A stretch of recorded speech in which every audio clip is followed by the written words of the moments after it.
ఇక్కడ తీర్చ రావా పెరియార్ సుత ప్రేమ పిత మెహరీష మహిమాన్విత నిరతము నిను వేడ సతతము తలచే తినులము బాబా బ్రోవుమురా దీనులము బాబా బ్రోవుమురా శ్రీరిన్మాత మణిభ్రాత భవ పూజిత భవబంధ మూలబాపు పరమేశ్వర శ్రీరిన్మాత మణిభ్రాత భవ పూజిత భవబంధ మూలబాపు పరమేశ్వర మౌనరూప జ్ఞానదీప కరుణించి కాపాడ రావా పెరియార్ సుత ప్రేమ పిత పూనా నగరివాస మెహరీశ్వర పాపాలు తొలగించి పాలించరా పూనా నగరివాస మెహరీశ్వర పాపాలు తొలగించి పాలించరా దయసింధు దీనబంధు దయసింధు దీనబంధు దయ చూపి దరి చేర్చ రావా పెరియార్ సుత ప్రేమ పిత మెహరీష మహిమాన్విత నిరతము నిను వేడ సతతము తలచే దీనులము బాబా బ్రోమయా అవతార్ మెహర్ బాబా కి జై బాబా అండి. థ్యాంక్ యూ మహాలక్ష్మి గారు. బాగుంది, నేను ఇప్పుడే విన్నాను ఈ పాట. బాగుంది, మీనింగ్ సాహిత్యం అంతా చాలా బాగుంది. షేరియార్జీ సుత అంటే చాలా బాగుంది. జై బాబా, ధన్యవాదాలు సత్యవతి గారు. నెక్స్ట్ మనకి శారద గారు సంకీర్తన చేయవలసిందిగా కోరు. జై బాబా అందరికి జై బాబా. అవతార్ మెహర్ బాబా కి జై.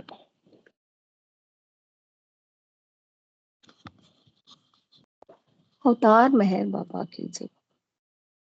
దైవం అనంతం ఆలోతుల నరయగలేరయ్యా. దైవం అనంతం ఆలోతుల నరయగలేరయ్యా. అనుభవించు వారలే ధన్యులు ధన్యులు ధన్యులయా. దైవం అనంతం ఆలోతుల నరయగలేరయ్యా. జై బాబా బాబా జై బాబా జై బాబా బాబా మేరు బాబా బాబా మేరు బాబా. పుట్టించి పోషించేది దేవుడొక్కడే, పోషించి గొనిపోయేది ఆ ఒక్కడే. పుట్టించి పోషించేది దేవుడొక్కడే, పోషించి గొనిపోయేది ఆ ఒక్కడే. తలరాతలో వ్రాసేది ఆతడే, తలరాతలో వ్రాసేది ఆతడే. ఆతని శక్తిని సామర్థ్యాన్ని అరయగతగున తప్పు కదా. దైవం అనంతం ఆలోతుల నరయగలేరయ్యా. అనుభవించు వారలే ధన్యులు ధన్యులు ధన్యులయా. దైవం అనంతం ఆలోతుల నరయగలేరయ్యా. జై బాబా బాబా జై బాబా జై బాబా బాబా మేరు బాబా బాబా మేరు బాబా. వేదాలు పొగడగలేని సర్వేసుని సురలైనా చూడగలేని సర్వాత్మని. వేదాలు పొగడగలేని సర్వేసుని సురలైనా చూడగలేని సర్వాత్మని. మేధస్సుతో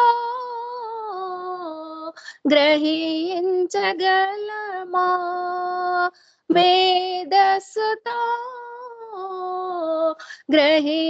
గ్రహించగలమా. జపతప ధ్యానాదులతోనైనా చేజెక్కించుకోగలమా. దైవం అనంతం ఆలోతుల నరయగలేరయ్యా. అనుభవించు వారలే ధన్యులు ధన్యులు ధన్యులయా. దైవం అనంతం ఆలోతుల నరయగలేరయ్యా. జై బాబా బాబా జై బాబా బాబా జై బాబా బాబా మేరు బాబా బాబా మేరు బాబా. అవతారుడై వచ్చాడు ఆ దేవుడు మేహేరు బాబా పేరున మహితాత్ముడు. అవతారుడై వచ్చాడు ఆ దేవుడు మేహేరు బాబా పేరున మహితాత్ముడు. ప్రేమొక్కటే సందేశమంటూ ప్రేమొక్కటే సందేశమంటూ సందేహాలను తొలగించాడు మేరు శ్రీగాధ్యుడు. దైవం అనంతం ఆలోతుల నరయగలేరయ్యా. అనుభవించు వారలే ధన్యులు ధన్యులు ధన్యులయా. దైవం అనంతం ఆలోతుల నరయగలేరయ్యా. జై బాబా బాబా జై బాబా జై బాబా జై బాబా జై మెహర్ బాబా జై బాబా జై మెహర్ బాబా. అవతార్ మెహర్ బాబా की जय. జై బాబా అండి. థ్యాంక్ యూ అండి మహాలక్ష్మి గారు. జై బాబా అండి శారద గారు. మంచి సంకీర్తన వినిపించారు. చాలా బాగుంది సాహిత్యం. అయితే ఇది నేను ఎప్పుడు అనుకుంటుంటా ఈ దైవం అనంతం అంటే ఆ లోతులను అరేయగలేరయ్యా అని. అది నిజంగా అది కరెక్టే. ఎందుకంటే బాబా యొక్క అవతారుడు అనంతం ఆయన. మనం ఎన్ని కొత్త ఇది చెప్తున్నా మళ్ళీ ఏదో గ్రూప్ లో ఎవరో మెసేజ్ పెడుతుండే ఏదో కొత్త మెసేజ్ మనకి రోజు ఏదో ఒకటి వస్తున్నది. అది ఆ డేట్ గురించో ఇంకెవరి గురించో. అలాగే బాబా స్టోరీలు ఇంకా లార్డ్ మెహర్‌లో అయితే ఇంకా ఎన్నో. నిజంగా అనంతం ఆ లోతుల్ని మనం శోధించుకుంటూ వెళ్ళిన కొద్దీ ఎన్నో ఎన్నో ఉన్నాయి. మనకి లార్డ్ మెహర్ ఏ అవతార పురుషుడికి మహానుభావుడికి కూడా ఇంత చరిత్ర ఇన్ని పేజీల చరిత్ర లేదు. బాబాకి మాత్రమే ఉందని లార్డ్ మెహర్‌లో మనకి రోజు నాగేశ్వరరావు గారు చెప్తుంటారు. నిజంగా మంచి సంకీర్తన చేశారు. చాలా బాగుంది. జై బాబా. ఇప్పుడు జై. మనకి జై బాబా అండి. ఇప్పుడు ఇంకెవరున్నారు? మా మా మణి గారు, నాగమణి గారు ఒకటి సంకీర్తన చేస్తున్నారా? లేకపోతే నాగమణి గారు జై బాబా. జై బాబా అండి. జై బాబా ఒక సంకీర్తించండి.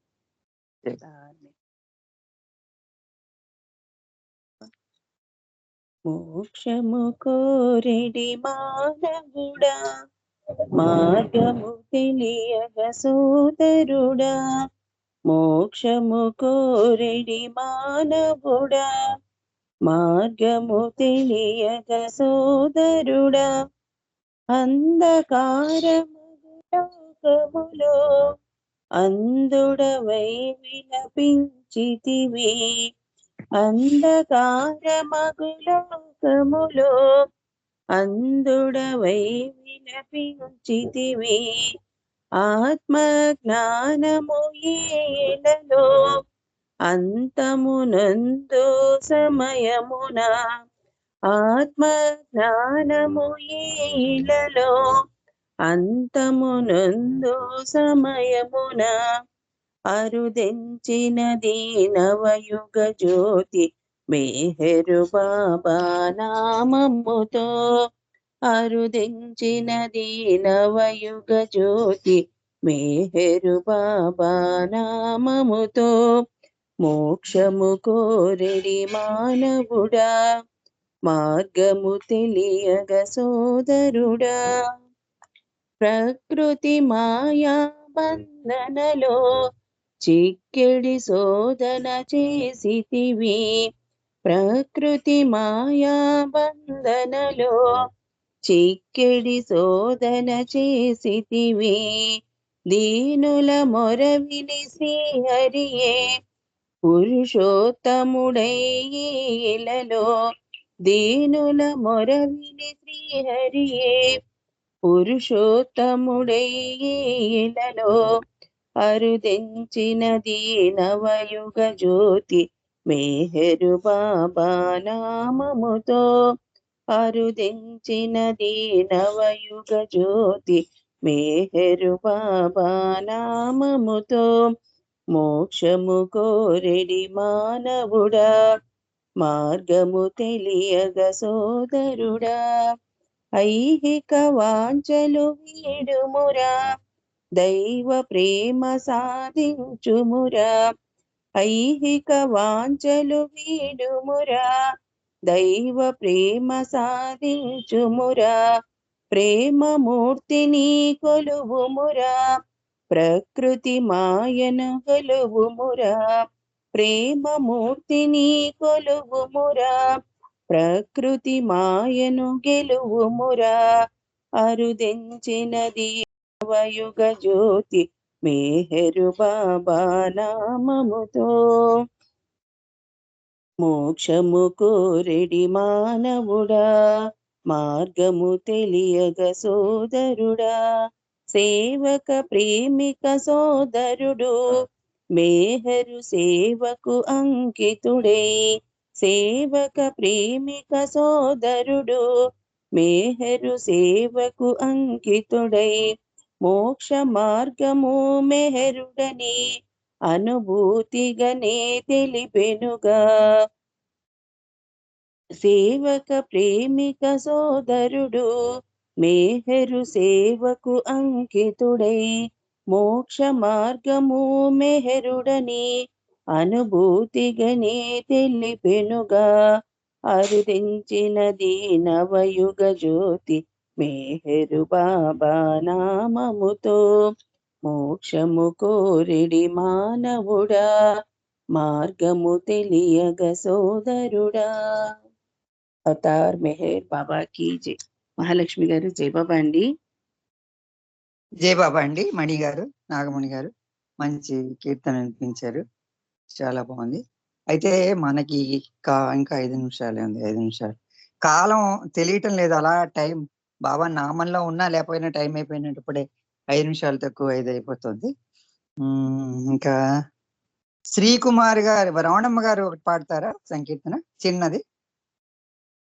జై బాబా. లేరు, రమణమ్మ గారు లెఫ్ట్ అయిపోయారు. లెఫ్ట్ అయిపోయారా? నేను పాడినా అండి, విజయలక్ష్మి.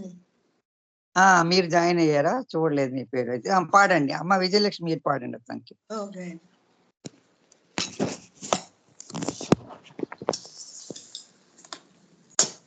अवतार मेहर बाबा की जय అవతారుని నామం చేయండి శ్రీ మెహర్ బాబా అవతారుని నామం చేయండి కర్మకాండల పనియే లేదు నిష్ఠా నియమములు అక్కరలేదు ఉపవాసములను మాటే లేదు ఆ ఆ ఉపవాసములను మాటే లేదు వారు వీరిని తేడా లేదు అవతారుని నామం చేయండి శ్రీ మెహర్ బాబా అవతారుని నామం చేయండి మాయా మంత్రము కానే కాదు మహిమలు తపములు చేయగవలదు మనసుల మేరుని నిలిపిన చాలు ఆ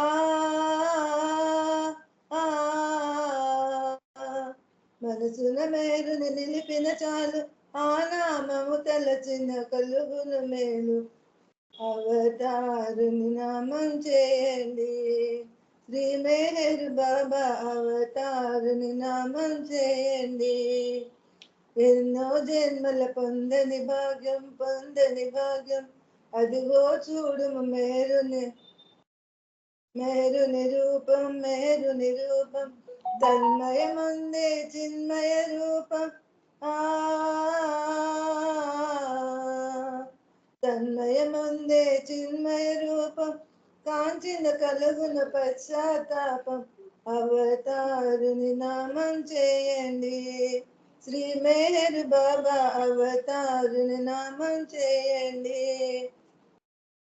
నీది నాది లేదను వాడు నీవు నేను ఒకటను వాడు సత్య మార్గమును చూపిన వాడు ఆ సత్య మార్గమును చూపిన వాడు సర్వశక్తిమయ పరమేశ్వరుడు అవతారుని నామం చేయండి శ్రీ మెహర్ బాబా అవతారుని నామం చేయండి మనసున మేరుని నిలిపిన నాడు మార్గము తప్పక కొలిచిన వాడు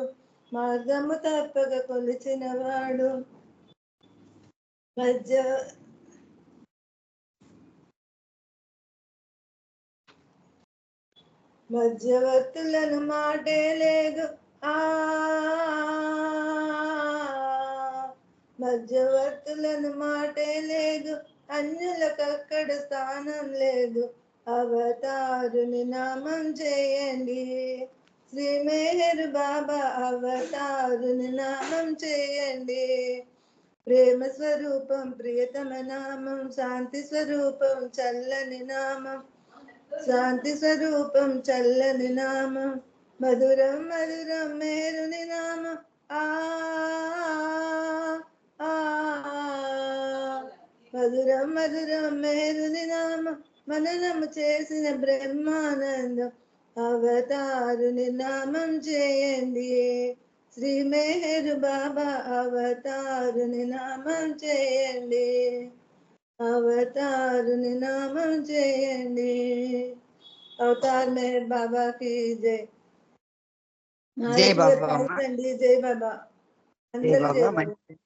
జై బాబా మంచి సంకీర్తన అనిపించావు జై బాబా అవతారని నామం చేయండి అయితే ఇవాళ నాకు ఈ గ్రూప్ లో ఇవాళ అరుణ్ గారు అయితే కొన్ని క్వశ్చన్స్ ఇదివరకు లాగా లాస్ట్ వీక్ అడిగినట్టు ప్రేయర్ చేసి అడగండి ప్రశ్నలు అని అన్నారు కానీ 2 వారాలు వరుసగా అడిగాను కదా ఎక్కువ క్వశ్చన్లు ప్రిపేర్ అడగడానికి ఎక్కువగా లేవు అని చెప్పేసి నేను 2 బాబా సంఘటనలు నేనే చెప్పడానికి బాబా ఇచ్చిన అవకాశాన్ని తీసుకుని చెప్పడానికి 2 సంఘటనలు చెప్పడానికి ప్రయత్నం చేస్తున్నాను ఆ తర్వాత మనం మిగతా సంకీర్తనని కూడా మనం కంటిన్యూ చేసుకుందాం జై బాబా అవతార్ మెహర్ బాబా కీ జై సంఘటనని ఇప్పుడు నేను చెప్పబోయే ఈ సంఘటన అంటే ఇది ఒకసారి మండలి హాల్లో చెప్పుకున్నటువంటి సంఘటన ఇది అది నాకు ఎక్కడో నేను ఇవాళ కలెక్ట్ చేస్తాను అది చెప్పడానికి ట్రై చేస్తున్నాను అవతార్ మెహర్ బాబా కీ జై ఈ దౌరబ్ సాతే గారని బాబా దగ్గర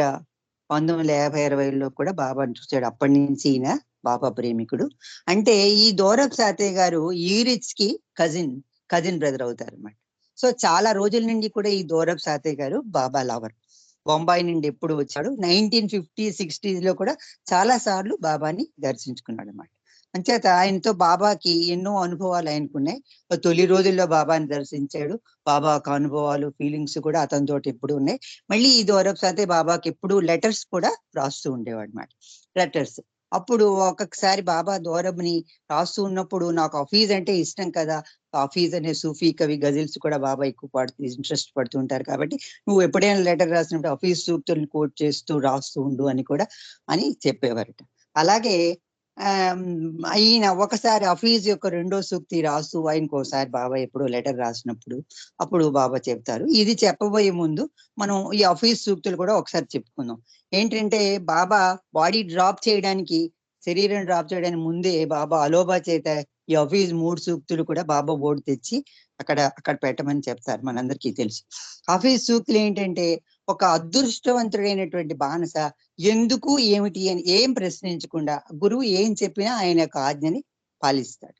రెండో సూక్తి ఏంటంటే, గురువు నుండి విన్నదాన్ని నేను ఎప్పుడు తప్పని భావించొద్దు. ఎందుకంటే ఆ గురువు ఎందుకంటే ఓ ప్రేమికుడా, నువ్వు తప్పుగా తోచే లోపం, ఆ గురువు చెప్పింది నీకు తప్పుగా తోచే లోపం, అది అర్థం చేసుకోలేని నీ అసమర్థతలోనే ఉంది అని రెండవ సూక్తి. మూడవ సూక్తి ఏంటంటే, నన్ను అజ్ఞానం నుండి విముక్తి చేసిన గురువుకి నేను బానిసను. నా గురువు ఏం చేసినా తత్సంబంధికులందరికీ కూడా అంటే గురువు ఏం చేసినా కూడా తత్సంబంధికులందరికీ కూడా అధిక ప్రయోజనం చేకూరుతుంది అని ఈ 3 సూక్తులను. ఈ 3 సూక్తుల్లో ముఖ్యమైనటువంటి ఈ రెండో దాన్ని ఉటంకిస్తూ ఈ దౌరబ్ సాతే గారు ఇలా రాస్తారన్నమాట బాబాకి ఒకసారి letter. Though the fault be not of your own choice, o office strive in the way of manners and says the fault is mine.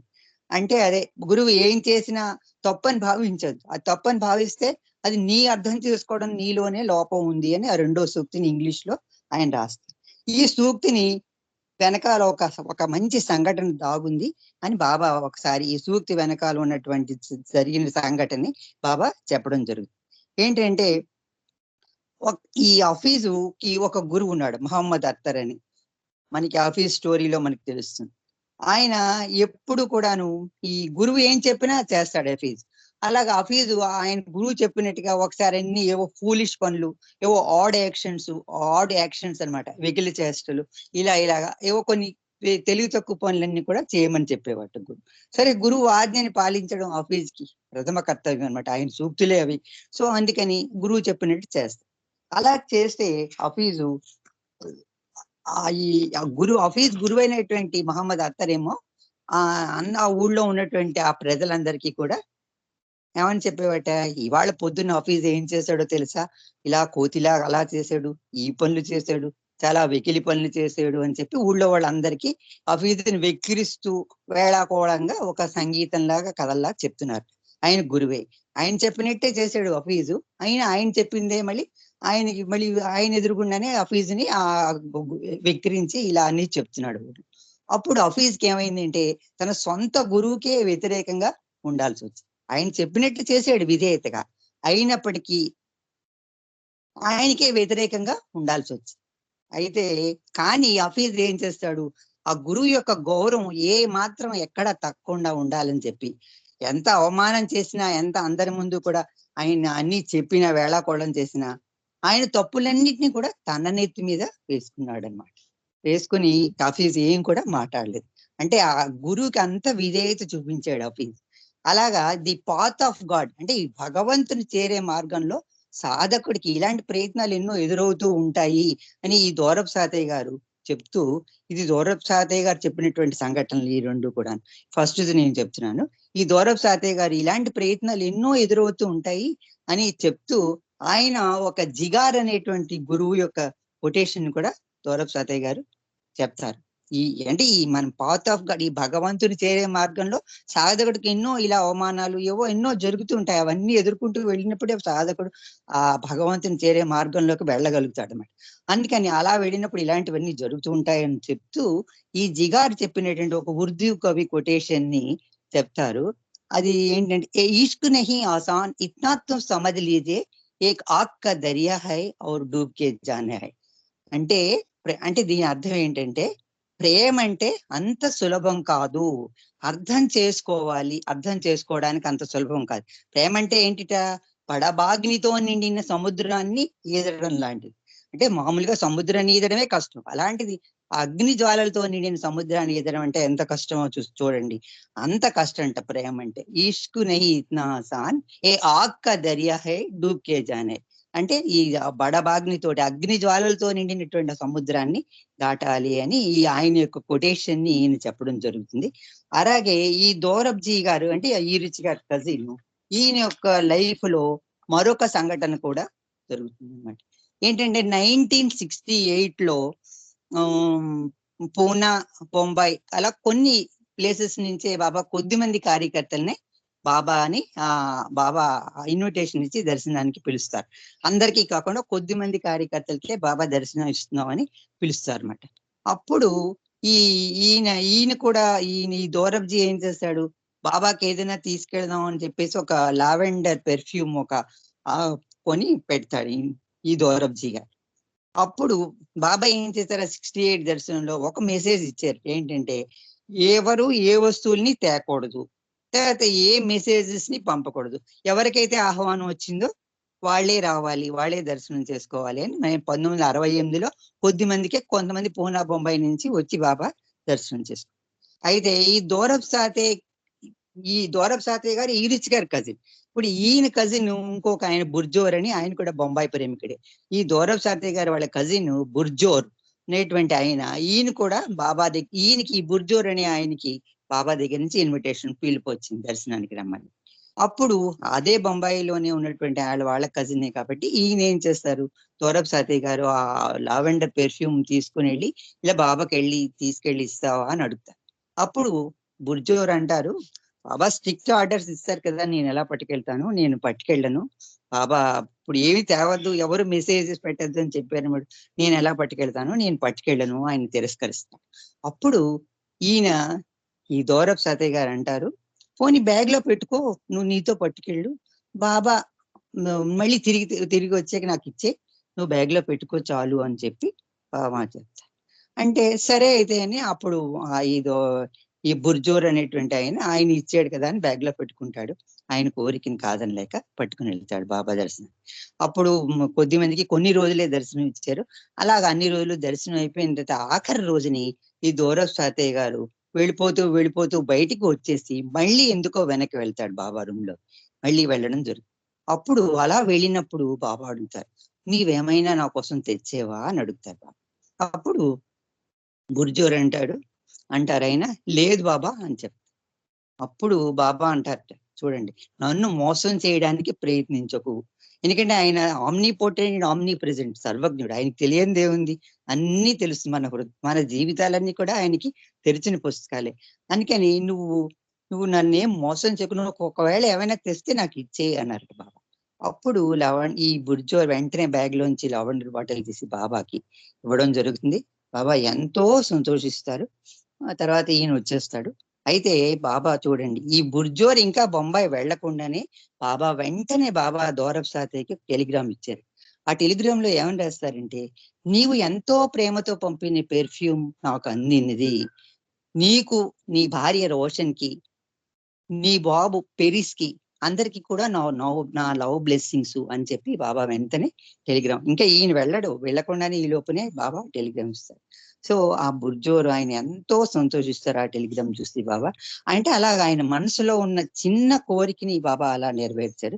అయితే బాబా లైఫ్ టైంలో బాడీ డ్రాప్ చేయడానికి ముందు ఆఖరి రోజుల్లో బాబా ఎక్కువగా స్నానం చేసేవారు కాదు, చేయడానికి ఇబ్బంది పడేవారు, స్నానం చేయడానికి చాలా ఇబ్బంది పడేవారు.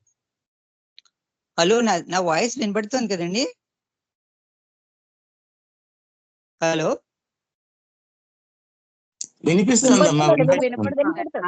అదే కాల్ వచ్చి కట్ అయింది, అందుకే వినపడుతుంది, డౌట్ వచ్చింది సార్.